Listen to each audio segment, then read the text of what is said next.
Sa mga maiinit na balita ngayong tanghali. Bagyong Hana nakalabas na ng Philippine Area of Responsibility ayon sa Pag-asa. Pero habagat patuloy na magpapaulan sa malaking bahagi ng Luzon. Klase sa Metro Manila at ilan pang mga probinsya suspendido ngayong araw dahil sa masamang lagay ng panahon. Ilang lugar sa Metro Manila at Bulacan muling binaha dahil sa epekto ng habagat. Mga residente sa dalawang barangay sa Valenzuela City na naapektuhan ng gumuhong pader hindi muna pinapayagang bumalik sa kanilang mga tirahan.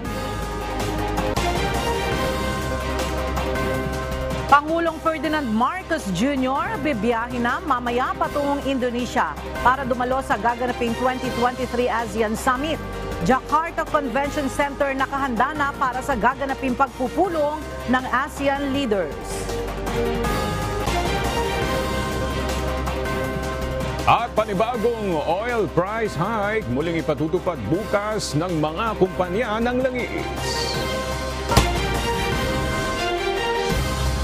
Magandang tanghali mga kasangbahay. Ngayon po ay araw ng Lunes, September 4, 2023. At una sa mga balita ngayong tanghali.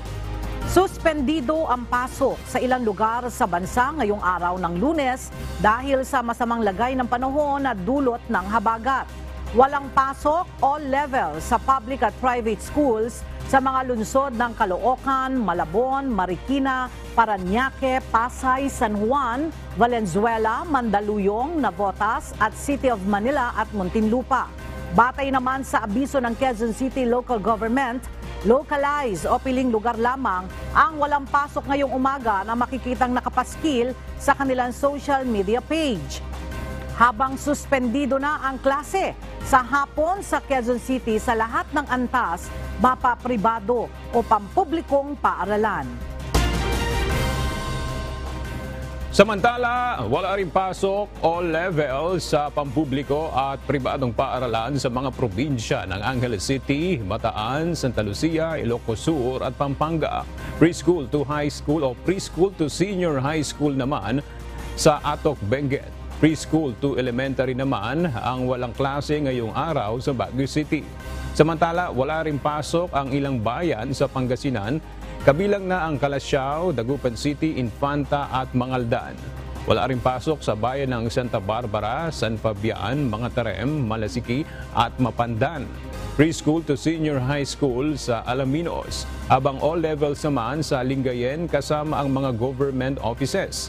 Suspendido na rin ang pasok o level sa private at private schools sa ilang bayan sa Bulacan.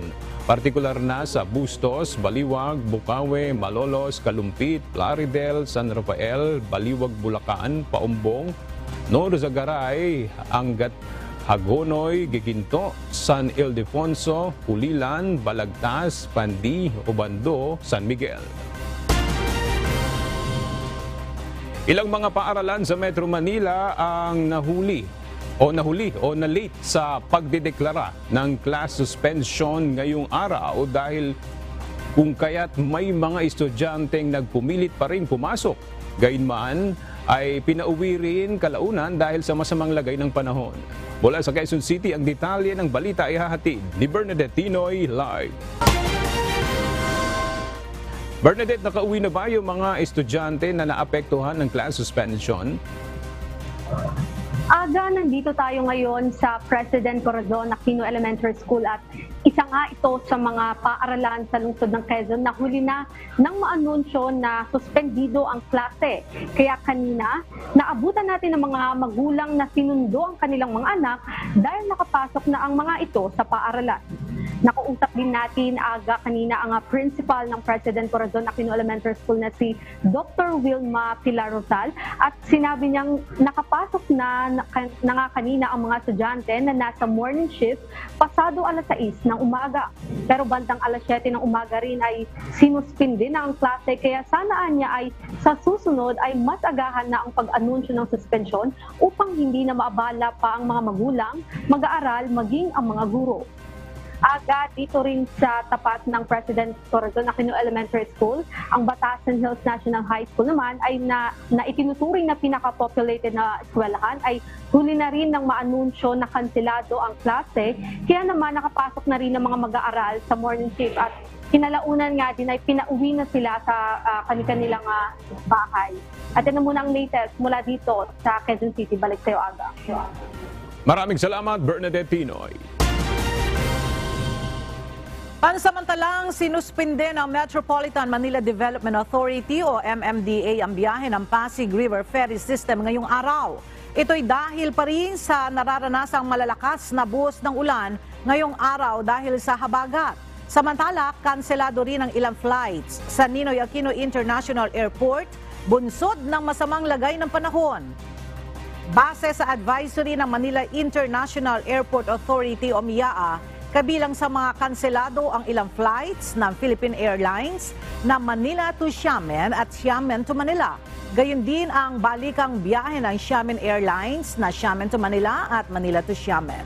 Kasama rin sa hindi muna nakabiyahe ang isang flight ng Cebu Pacific na 5J311 sa ruta ng Taipei to Manila. Ang mga apektadong pasahero ay inaabisuhan na makipag-ugnayan sa mga airline company para sa rebooking o refund ng kanilang mga flight. Bunsod ng nararanasang malalakas na pag-ulan na dulot ng habagat, muling binaha ang ilang mga lugar sa Metro Manila. Dahil dito, nag-deploy na ang MMDA ng mga traffic law enforcers sa iba't ibang mga lugar para sa pagsasaayos ng trapiko.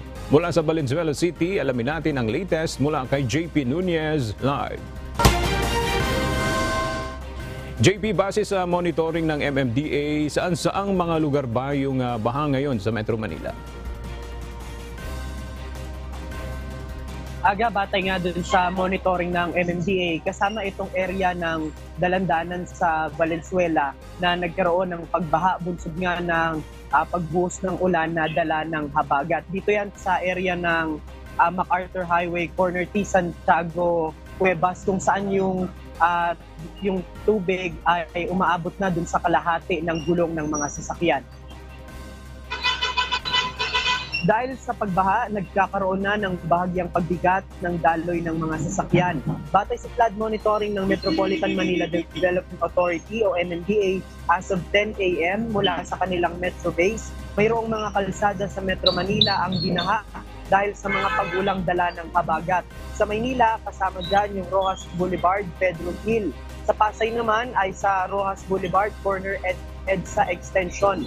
Sa Mandaluyong, sa F. Martinez Avenue, corner Barangay Road. At dito sa Valenzuela ay mayroon ding ibang kalsada ang binaha sa area ng Dalandanan. Ayon sa ulat ng MMDA, gutter deep yung mga pagbaha dito sa nabanggit ng mga kalsada.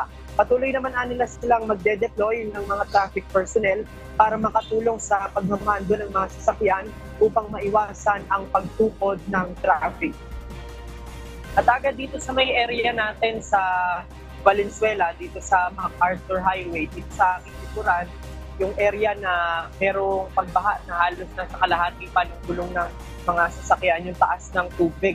Bukod dun sa stoplight, pagkadating kasi ng mga sasakyan, yung mga papunta ng Bulacan at yung mga galing ng Caloocan, nagkakaroon sila ng pagbagal dahil na din sa madadaanan nilang tubig. Sa ngayon, yung sitwasyon dito, hindi na ganun kalakas yung pagulan, pero meron pang mga pag-ambon.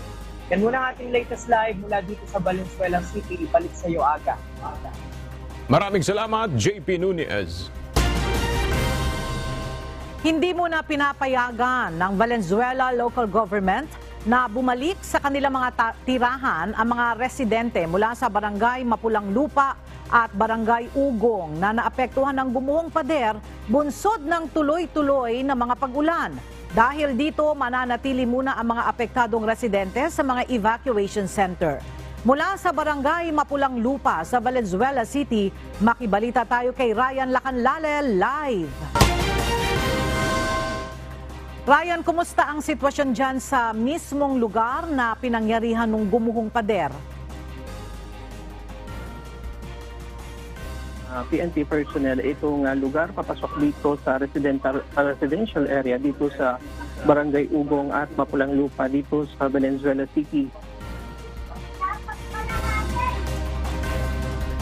Isa ang sugatan at 28 pamilya o katumbas ng 113 individual ang naapektuhan sa pagguho ng pader na nakadikit sa kanilang mga tahanan dito sa Valenzuela City kahapon ng umaga. Ang lugar na ito ang mismong boundary ng Barangay Ugong at Mapulang Lupa. 12 pamilya ang pansamantalang ililikas sa Old Barangay Hall ng Barangay Ugong. Samantalang 11 pamilya naman ang ililikas sa 3S Mapulang Lupa. Ang 5 pamilya ay pansamantalang nakikituloy sa kanilang mga kaanak.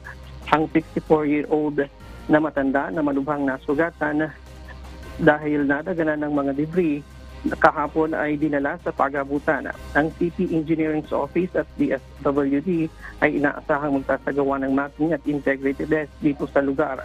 Ayon sa mga residente na nakatira sa lugar, matagal na nilang nakikita na nagkakaroon ng bitak sa pader at nagkakaroon din daw ng butas-butas sa sahig kapag umuulan. Pero tinatambakan lang daw sila ito ng lupa. Pansamantala naman daw silang nagpapasalamat naman daw sila dahil umaga nangyari ang insidente kaya nakatakbo ang karamihan sa kanila at walang masyadong nadamay. Ang lokal na pamahalaan ay nagpaabot na ng tulong sa mga apektadong residente at pag-uusapan nila kung ano ang kanilang susunod na hakbang.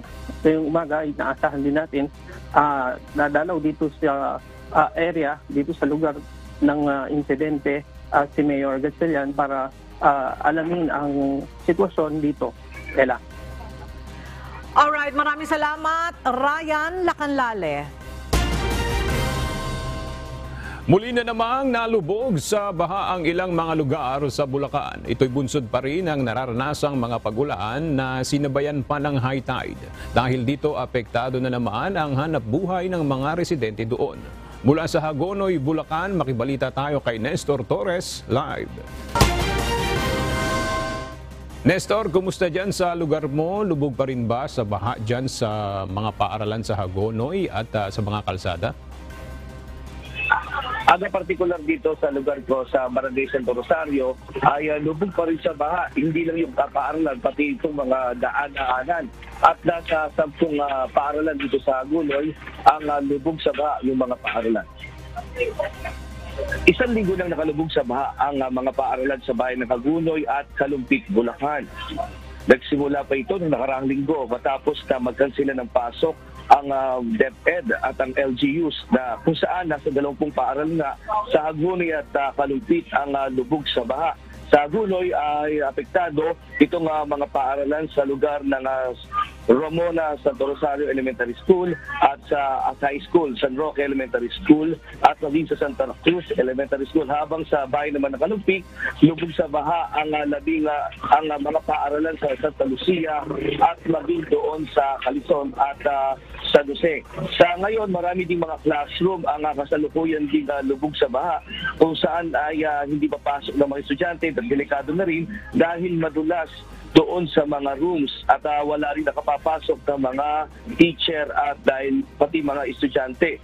At sa ngayon, karamihan naman ng mga bata ay nag-aaral na lang ng modular learning aga sa kanilang mga bahay. At ito nga ay itong nakaraang linggo pa at ngayon nga habagat ay patuloy pa rin itong isinasagawa na nag-aaral sila ng modular learning at ito'y pinapadala ng mga teacher sa mga magulang para sila ay makapag-aral din ng tuloy-tuloy kahit pa doon sa mga paaralan. At sa sitwasyon ngayon dito sa lugar naman, marami ding mga apektado sa kanilang mga pagtatrabaho, partikular itong mga mangingisda dahil karamihan sa kanila ay nagkakaproblema dahil hindi sila makapangisda sa dagat dahil sa lakas ng ulan at apektado rin yung may mga palaisdaan dahil yung mga dike ay nangangamba sila ng mga sira dahil sa lakas ng hangin at pag-ulan na mararanasan din sa mga palaisdaan. At sa ngayong aga dito sa lugar ko ay problema ng mga dito sa Hagunoy yung pagtaas naman ng high tide mamayang alauna kung saan ay aabot ng nasa 4.6 feet yung high tide. At expected na yung pagbaha rito hanggang doon sa barangay ng Mercado at doon sa barangay ng San Jose. Para lang makatipid yung mga kababayan natin, huwag lumusong sa pa, pwede silang sumakay ng tikling. Magbabayad lang sila ng 50 pesos pag hanggang bewang na yung tubig ba. Pero pagka hanggang tuhod yung ba, ay magbabayad sila ng 30 pesos. At yan matinitis live mula dito sa Hagunoy, Bulacan. Balik sa iyo. Aga? Maraming salamat, Nestor Torres. Sarado ngayon sa mga motorista ang ilang mga kalsada sa lalawigan ng Abra at Benguet, bunsod ng naitalang landslide dahil sa nararanasang mga pag-ulan. Mula sa Baguio City, makibalita tayo kay Grace Flores, live. Grace, kumusta ang sitwasyon ng mga kalsada dyan sa Cordillera? Yes, Ella, hanggang ngayon ay nagsasagawa pa rin ng clearing operations ang mga kawani ng Department of Public Works and Highways at ng mga local government unit katulong ang mga volunteers para nga mabuksan itong mga nakasara na mga kalsada sa Cordillera Administrative Region. As of 9:30 a.m. kanina umaga ay nananatiling sarado pa rin ang kalsada sa Abra Province, kabilang na dito ang Abra Ilocos Norte Road at ang Claveria Calanasan Cabugao Road. Samantala, dahil sa mga naitalang pagguho ng lupa at rock slide sa Benguet Province, ay one lane passable as of 6 a.m. kanina ang 22 kalsada sa lalawigan.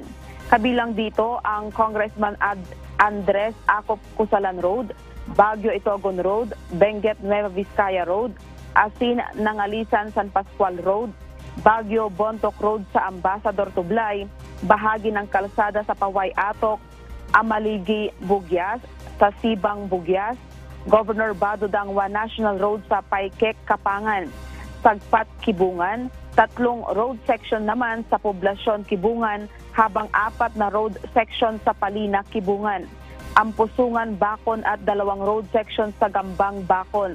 Sa Kiangan naman ay 2 kalsada o 2 road section ang one lane passable sa Sibang Bugyas. 2 road section din ang one lane passable sa Abatan Mangkayan Cervantes Road. Samantala, Ella, dito naman sa Cannon Road, dahil sa series ng road collapse o landslide sa lugar, ay sarado sa ating mga motorista maging sa mga residente. Maaari silang dumaan sa alternate route o route sa Baguio City Marcos Highway, Bawang Baguio Nagilian Road at ang Asin Nangalisan sa San Pascual La Union Boundary Road. Sa ngayon, Ella, ay nakakaranas tayo na makulimlim na panahon dito sa Baguio City, pero merong ilan pa rin sa Cordillera na may mga pabugso-bugsong mga pag-ulan ang nararanasan. Yan muna ang balita. Balik sa iyo, Ella. Maraming salamat, Grace Flores, live na nagulat mula sa Baguio City. Umabot na sa 2 ang bilang ng mga nasawi bunsod ng habagat na pinalalakas pa rin ng 2 bagyo. Base sa latest report ng National Disaster Risk Reduction and Management Council o NDRRMC, as of September 4, mayroon ng 2 tao ang nasawi, 1 sugatan at may 1 pa ring nawawala dahil sa epekto ng kalamidad. Habang sumampa na rin sa mahigit 250,000 mga individual ang apektado ng mga pag-ulan at ilang insidente ng mga pagbaha at landslide. Samantala, lumubo na rin sa mahigit 584 million pesos ang pinsalang idinulot ng habagat sa sektor ng agrikultura, habang nasa mahigit 130 million pesos naman ang infrastructure damages. Sa ngayon ay patuloy ang pamahalaan sa pagpapadala ng tulong sa mga kababayan natin na sinalanta ng kalamidad. Nakalabas na ng Philippine Area of Responsibility ang Bagyong Hana. Pero ayon sa Pag-asa, patuloy pa rin makararanas ng mga pag-ulan ang malaking bahagi ng bansa dahil sa umiiral na habagat. Mula sa Pag-asa Weather Forecasting Center, alamin natin ang latest sa lagay ng panahon mula kay Ray Pelayo live. Ray, anong mga lugar ang apektado ng mga pag-ulan at hanggang kailan ito mararanasan?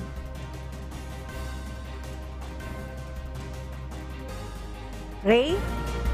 Alright, babalikan po natin ang pag-uulat niyan maya-maya lamang ni Ray Pelayo. Sa iba pang balita, titiyakin umano ng Department of the Interior and Local Government o DILG na maipatutupad sa mga pamilihan ang itinakdang limitasyon sa presyo ng bigas alinsunod sa utos ng Pangulo. Ang DILG ang isa sa mga ahensya ng pamahalaan na inatasang magpatupad ng price cap sa bigas. Narito ang report ni JP Nunez. Magsasagawa ng malawakang information drive sa Metro Manila para sa pagpapatupad ng Executive Order No. 39 o ang mandato ni Pangulong Ferdinand Marcos Jr. na nagtatakda ng price cap sa bigas.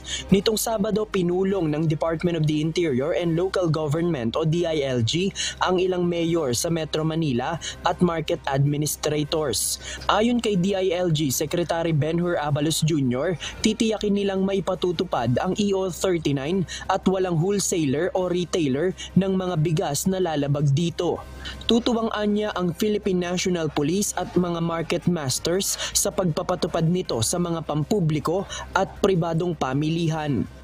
There must be an information drive na itong EO na ito ikakalat sa bawat palengke, hindi lamang public market pati private, kasama din mga private na mga supermarket para maimpormahan sila. Binigyang diin ni Secretary Abalos na mahalaga ang EO 39 upang tiyaking magiging abot kaya ang bigas na mabibili ng mga consumer sa mga pamilihan. Importante rito, tulungan ng lahat dahil of course ang intensyon ay para sa ating mga kababayan na magkaroon ng tuloy-tuloy presyo o tuloy-tuloy na supply ng bigas sa tamang presyo. Sa September 5, araw ng Martes, nakatakdang maging epektibo ang kautusan ng Pangulo. Batay sa executive order, ang price cap ng mga regular milled rice ay 41 pesos per kilo, habang ang well-milled rice naman ay 45 pesos per kilo. JP Nunez, UNTV, News and Rescue. Diyos ang aming sandigan, serbisyo publiko ang aming pinahahalagahan. Pansamantala lang ang itinakdang price cap ng Malacanang sa presyo ng regular at well-milled rice. Ito ang ipinahayag ng National Economic Development Authority o NEDA kasunod ng agam-agam ng stakeholders sa kautusan ng Pangulo. Ayon kay NEDA Secretary Arsenio Balisacan, hindi ito magtatagal dahil anihan na rin naman ng palay ngayong Setyembre kaya tiyak na dadami na ang supply ng murang bigas. May iba ring hakbang na ginagawa ang pamahalaan upang pababain ang presyo nito gaya ng patuloy na crackdown sa mga hoarder at price manipulators. Samantala, na nakalabas na po ng Philippine Area of Responsibility ang Bagyong Hana.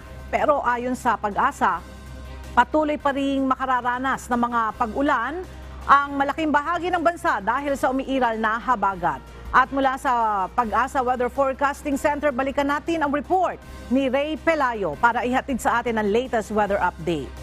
Ray, anong mga lugar ang apektado ng mga pag-ulan at hanggang kailan ito mararanasan?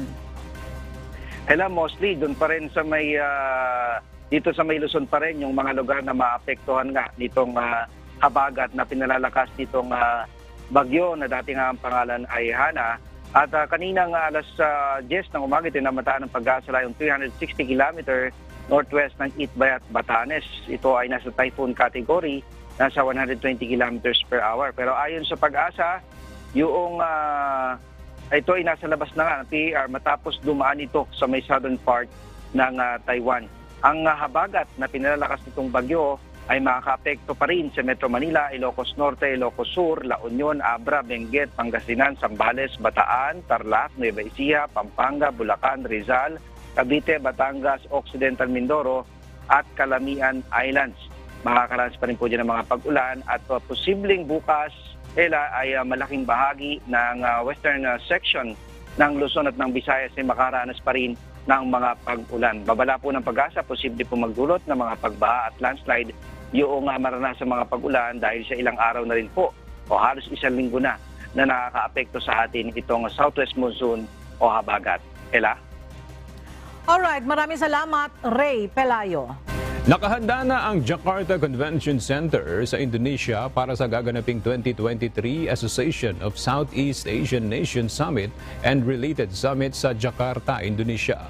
Mamayang hapon ay inaasahang aalis na ng Pilipinas si Pangulong Ferdinand Marcos Jr. upang bumiyahe patungo ng Indonesia. Mula sa Jakarta, Indonesia, naroroon ang ating senior correspondent na si Nel Maribohok live. Nel, kailan formal na magsisimula ang mga pagpupulong ng ASEAN leaders? Yes, Aga, mula September 5 hanggang 7 o bukas ang formal na pagsisimula ng mga pulong ng mga leader ng Association of Southeast Asian Nations o ASEAN, kasama rin ang iba pang leader ng bansa. Mula pa kahapon ay nagkakaroon na ng paghihigpit sa seguridad sa paligid ng Jakarta Convention Center kung saan magaganap ang mga pagpupulong. Ang tema ngayon taon ng ASEAN ay Epicentrum of Growth. 90 outcome documents ang tinatarget na mailabas ng ASEAN, kabilang na ang deklarasyon sa pagpapalakas ng food security at nutrisyon, gabay sa pagbibigay proteksyon sa migrant workers at sa pamilya nila. Mula pa kahapon nga ay mapapansin natin dito sa JCC o Jakarta Convention Center na maraming mga nakadeploy na ng mga security personnel sa lugar na ito. Marami na ring mga media ang nakaantabay at maging ang ibang mga delegasyon mula sa iba't ibang bansa ang nakaantabay na para sa pagsisimula ng summit. Mamayang hapon ang nakatagdang pag-alis dyan ni Pangulong Ferdinand Marcos Jr. papunta dito sa Jakarta, Indonesia. Ilang mga mahalagang usapin ang inaasahang isusulong ng Pangulo sa ASEAN Summit, kabilang na ang ukol sa seguridad sa pagkain, enerhiya at climate change. Ang usapin naman sa West Philippine Sea ay tiyak na matatalakay rin sa pulong kung saan itutulak ng Pilipinas ang paglalabas ng statement ng ASEAN ukol sa South China Sea issue. Samantala, Aga, ilang mga leader na ng bansa ang dumating dito sa Jakarta.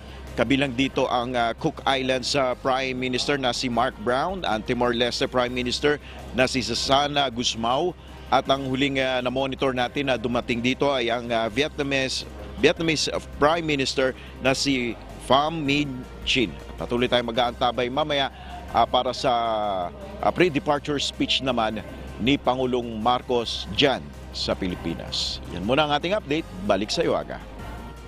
Maraming salamat, Nel Maribohok. Sa ikasyam na magkakasunod na linggo, muli na namang magpapatupad ng taas presyo ang mga kumpanya ng langis bukas, araw ng Martes, September 5. Sa abiso ng mga oil company, tataas ng piso at 20 sentimos ang presyo ng kada litro ng diesel, habang nasa 50 sentimos kada litro ang magiging dagdag sa presyo ng gasolina at 1 peso and 10 centavos naman na dagdag sa kerosene. Nauna nang sinabi ng Department of Energy na maaaring tumagal pa hanggang Disyembre ang oil price hike kung hindi pa rin matutugunan ng Organization of the Petroleum Exporting Countries o OPEC ang karagdagang produksyon ng langis sa world market. Muling ipinagpatuloy ngayong araw ng mababang kapulungan ng Kongreso ang pagdinig sa panukalang pondo ng mga ahensya ng pamahalaan para sa taong 2024 kung saan sumalang ang Department of Transportation. Dito, napag-usapan na 80% ng panukalang budget ng DOTR sa susunod na taon ay nakalaan sa big ticket projects ng PBBM administration na katumbas ng 170 billion pesos. Mula sa House of Representatives, may report si Rosalie Coz live.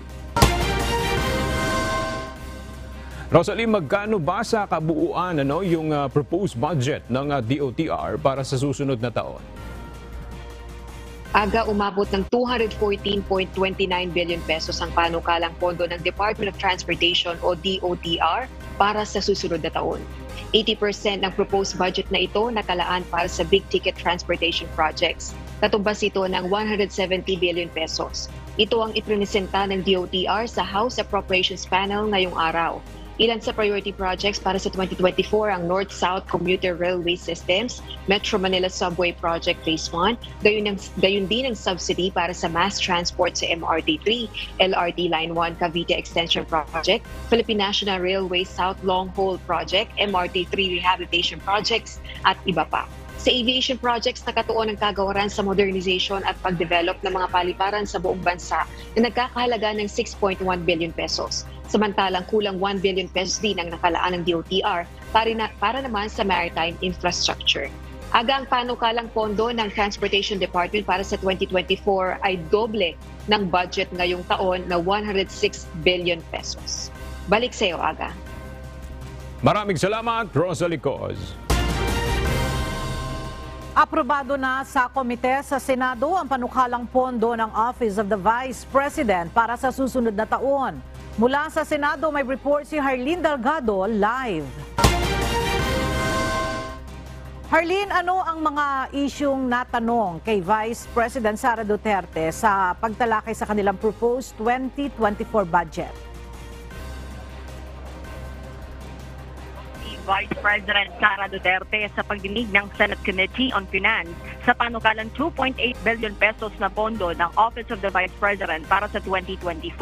Dito na kwestiyon ng mga senador ang lumabas sa Commission on Audit Report na mayroong mahigit 400 security detail ang Vice Presidente. Kinumpirma ng OVP na mayroong 433 Vice Presidential Security and Protection Group o VP-SPG as of December 2022. Binuoan niya ito noong June 2022 para magbigay seguridad para sa kasalukuyan at mga susunod na pangalawang Pangulo.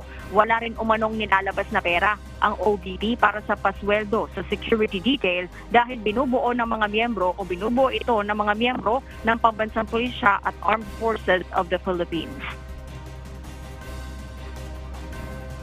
Is there an explanation for such a large number as has been criticized in both the media as well as Congress?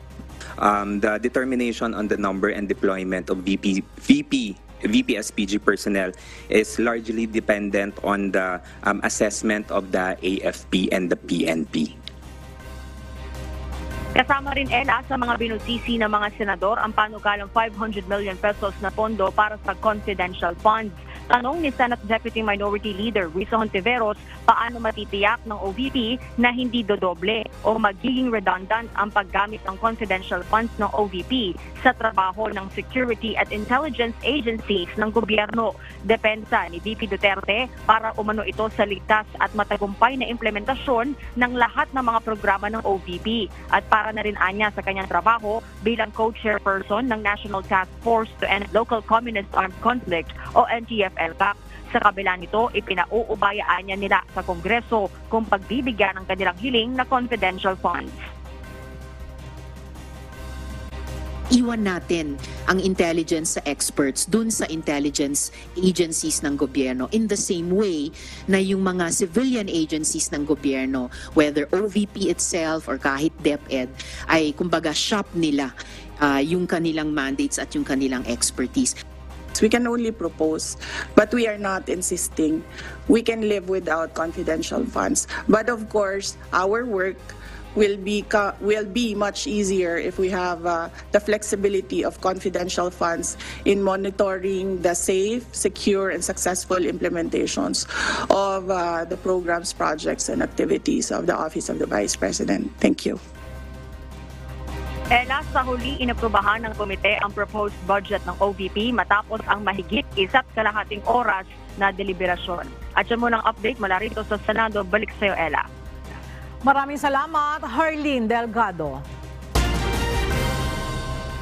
Ipinaalala ng Commission on Elections na hanggang ngayong araw na lamang ang deadline sa paghahain ng Certificate of Candidacy o COC para sa mga nais kumandidato sa darating na barangay at sangguniang kabataan elections para sa mga taga Metro Manila at probinsya ng Abra. Sa datos ng COMELEC sa ngayon ay aabot na sa mahigit 1.3 million BSKE aspirants ang nakapag-file na ng kanilang COC. Mula sa Quezon City, may report si Dante Amento live. Dante, dyan ba sa location mo ngayon ay marami pa rin bang humahabol para mag-file ng kanilang COC? Yes, Aga, nandito nga tayo ngayon sa Amoranto Sports Complex. Dito naghahain yung ating mga kababayan na nais kumandidato sa buong Quezon City. At makikita nyo sa aking likuran, Aga, konti na lang. Actually, batay nga sa ating nakausap kanina na election officer ng District 3 na si Romel Matrio. Inaasahan nilang pa-isa-isa, padala-dalawa na lang ang darating ngayong mga kakandidato sa BSKE. At ayon pa nga sa kanila, noong nakaraang August 28 kasi, Aga, ang pinakamaraming naghain ng kanilang kandidatura. Sa mga kababayan natin na nagnanais tumakbo sa nalalapit na barangay at sangguniang kabataan election sa BSKE sa darating na October 30, 2023, partikular na sa lalawigan ho ng Abra at dito sa National Capital Region, mayroon pang ilang oras na nalalabi para makapaghain ng inyong mga Certificate of Candidacy o COC hanggang ngayong araw o hanggang mamayang alas 5 ng hapon. Pinalawig ng Commission on Elections o COMELEC ang COC filing sa Abra at NCR ng September 3 hanggang September 4, 2023 dahil nga sa epekto ng masamang panahon at pagsuspindi ng pasok sa mga tanggapan ng pamahalaan. Mahalagang paalala, Aga, ng COMELEC sa paghahain ng COC, dapat 3 kopya nito ang isusumite. Mayroong documentary stamp, perma, notaryado, kompleto yung address at kompleto din ang pagkakasagot sa COC. Anumang kulang dito ay hindi po tatanggapin ng COMELEC ang inyong mga COC. Actually, kahapon pumunta kami dito para magkasikaso ng mga dokumento. Kaso nga lang, meron kaming isang document na nakaligtaan. Nauna ko po yung mga kaibigan ko kung magkakagawan. Sumasama-sama lang po ako sa kanila. Samantala, Aga, sa datos ng COMELEC as of alas 5 ng hapon kahapon September 3, 2023, umabot na sa 1,366,273 ang nakapaghain ng kanilang COC sa buong bansa mula August 28. 805,008 dito ay sa barangay positions tulad ng barangay chairman at miyembro ng sangguniang barangay, samantala 561,265 naman para sa sangguniang kabataan. Ang pinagtatalunan dito, Aga, na posisyon na bakante para sa ating mga kababayan na tumakbo ay nasa mahigit 672,000. Combine na yan yung barangay positions at gayon din ng sangguniang kabataan elections. Yan muna ang ating update mula dito sa Quezon City. Balik sa iyo, Aga.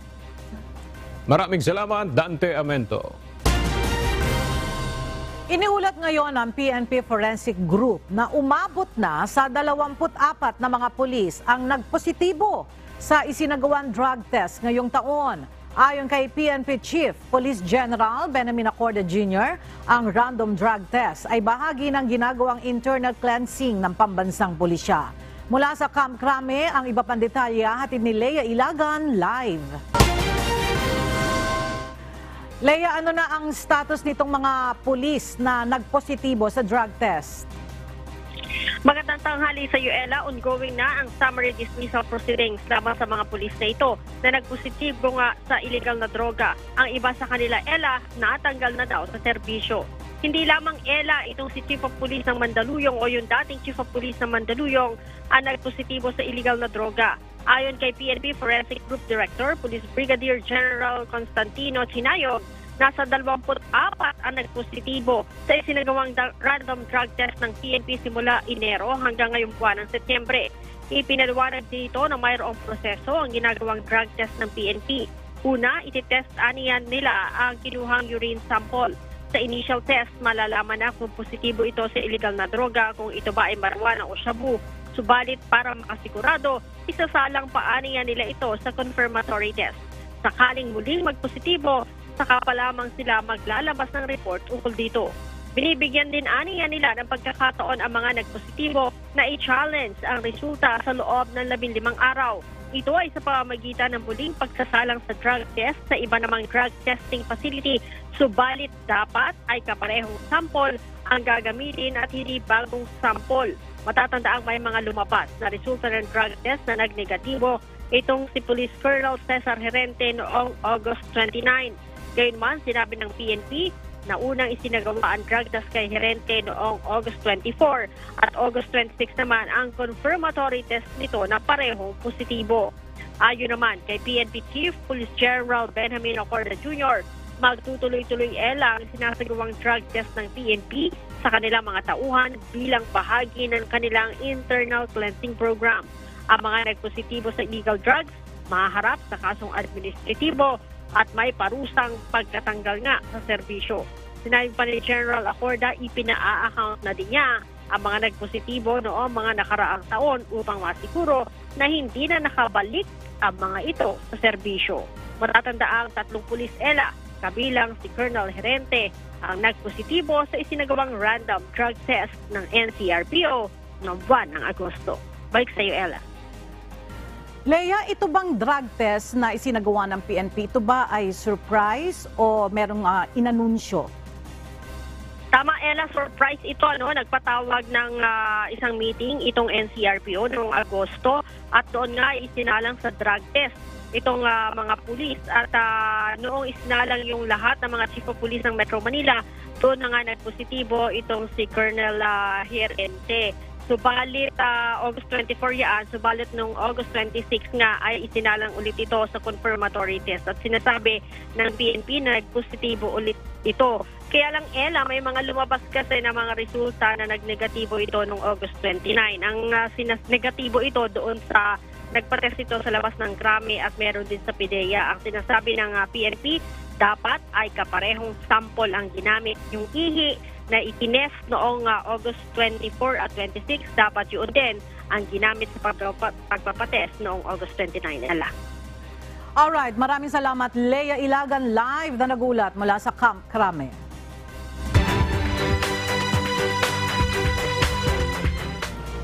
Sinimula na ngayong araw ang pagtatanim ng mga hybrid palay sa Iwahig Prison and Penal Farm sa Palawan. Ito ay bilang pasimula ng proyekto ng Department of Agriculture para sa food security ng bansa. At mula sa Palawan, makibalita tayo kay Andy Pagayona live. Andy, lahat ba ng mga PDL dyan sa Iwahig ay katulong sa pagtatanim ng hybrid palay? Ella, magandang tanghali. Ngayong araw nga ay nagpalabas ang pamunuan ng Iwahig Prison and Penal Farm ng nasa mahigit 200 mga person deprived of liberty o PDL para magsimula sa pagtatanim ng palay dito nga yan sa Iwahig. Maaga pa lang, Ella, ay nagsimula na ang ginawang pagbubunot ng mga binhi ng palay ng mga PDL. Ito'y upang itanim sa basakan na naihanda na ng pamunuan ng Iwahig. Ayon nga kay Levy Evangelista, tagapagsalita ng Iwahig Prison and Penal Farm sa Palawan, pusupusan niya ang kanilang gagawing pagtatanim ng palay ngayong araw. Kaya naman mahigit 200 mga PDL ang kanilang pinalabas kasama ang kanilang mga security upang masiguro na makakapagtrabaho ang lahat. Tinatayang nasa 10 hektarya ang target ng Iwahig na mapagtaniman ng hybrid na palay mula sa mga binunot na binhi ngayong araw. Bukod sa palay, nagsimula na rin ang paghahanda sa mga lupang pagtataniman ng mga gulay at iba pa. Target naman ng Iwahig na sa buwan ng Disyembre ay sabay-sabay na makapag-ani ng mga palay at mga gulay sa lugar. Ito'y bilang pasimula pa rin ng proyekto ng Department of Agriculture na kung saan ay nasa 500 hektaryang lupain ng Iwahig ang gagamitin para sa rice project ng pamahalang nasyonal. Yan muna ang latest. Balik sa iyo, Ella. Maraming salamat, Andy Pagayona.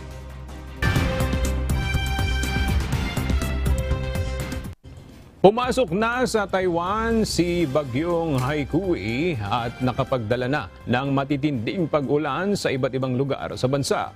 Marami na rin ang naihanda ng pamahalaan para sa pagdating ng bagyo. Narito ang report ni Raven Campos. Dumating na kahapon, September 3, alas 5 ng hapon sa Taitung, Taiwan, ang bagyong si Haikui, nakilala sa Pilipinas na si Bagyong Hana. Ito ang pinakaunang matinding bagyo na pumasok sa Taiwan sa loob ng 4 na taon. Magdudulot ito ng malalaking panganib sa pamamagitan ng malalakas na hangin, ulan at alon ayon sa Taiwan Central Weather Bureau.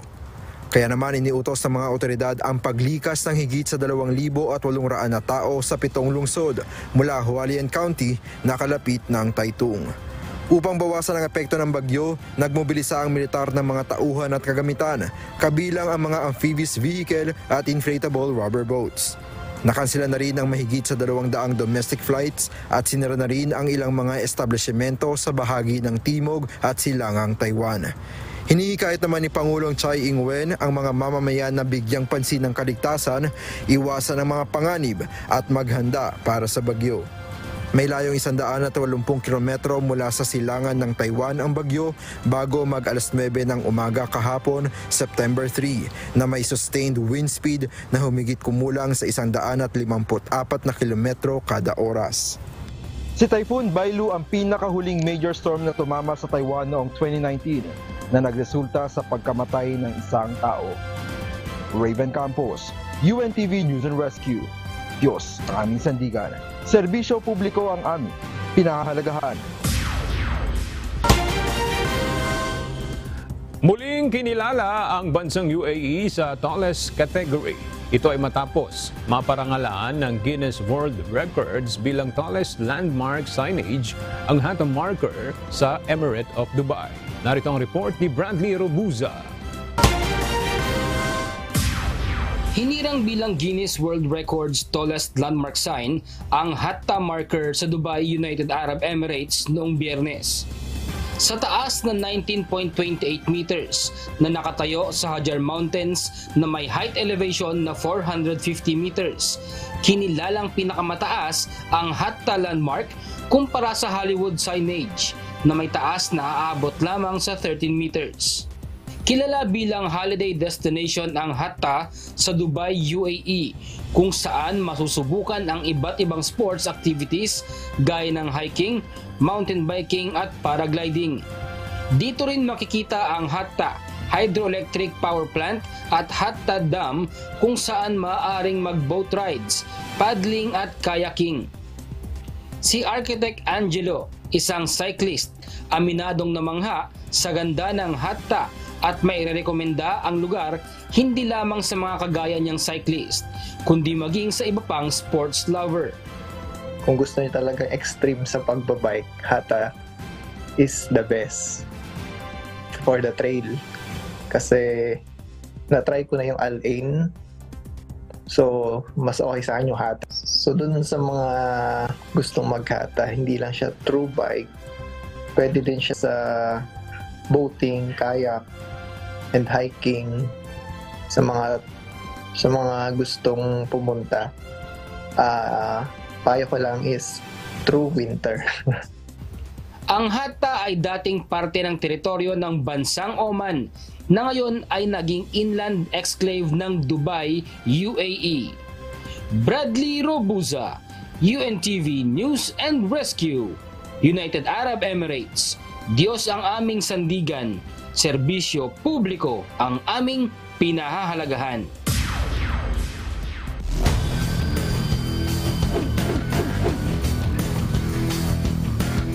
Patuloy ang pamamayagpag ng Senate, AFP at PNP team sa kanilang mga laro sa UNTV Volleyball League. Nananatiling walang talo ang AFP Lady Gunners na nangunguna sa team standings. Nagbabalik si Rina Villamor, Kamara. The best passes that you can see. Dikit sa simula ang laban ng Judiciary at Senate. Nagpakita ng mga magagandang rally ang dalawang kupunan. Sa first set, nakuha ng Senate ang lamang 20-25. Ngunit pagdating sa second set, hindi maganda ang coverage ng Lady Defenders sa bola dahilan para maging 7-0 ang score bago pa man makakuha ng unang puntos ang Lady Defenders. 25-20 sa second set, pabor sa Justice servers. Mas maraming errors naman ang judiciary sa third set at 17 attack points din ang ipinamalas ng Senate para makuha ang set na ito 25-23. Sa huli, mas naging consistent sa laro ang Senate para maiuwi ang panalo sa ika-4 na set 25-22. Best player of the game si Sheila Cecilio. Atake sa likod. Zone 6 is open.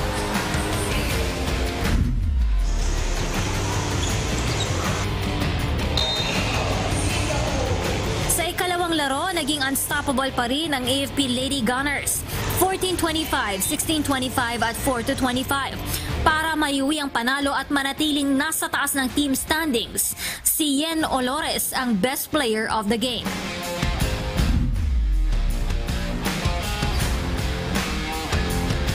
Sa third game, DFA at PNP. Lumaban ng husto ang DFA pero mas maraming atake at magagandang blocks ang PNP.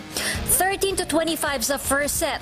Halos tabla naman ang score sa second set at naging palaban ng DFA.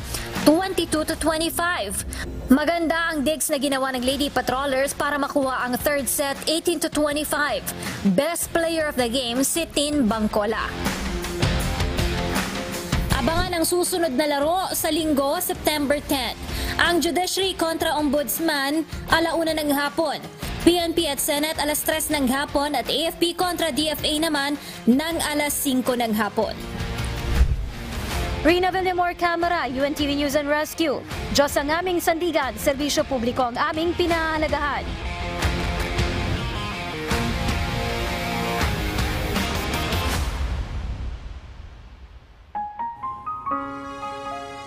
At sa ating pong iiwang mga salita ng Diyos na ating sandigan mula sa Aklat ng Santiago, Kapitulo 1, versikulo 20 na nagsasabi, sapagkat ang galit ng tao ay hindi gumagawa ng katwiran ng Diyos.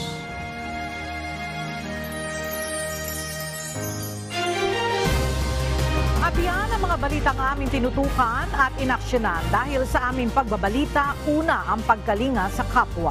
UNTV News, may balita saan mang panig ng daigdig. At dito sa UNTV, Diyos ang aming sandigan, serbisyo publiko ang aming pinahahalagahan. Magandang tanghali.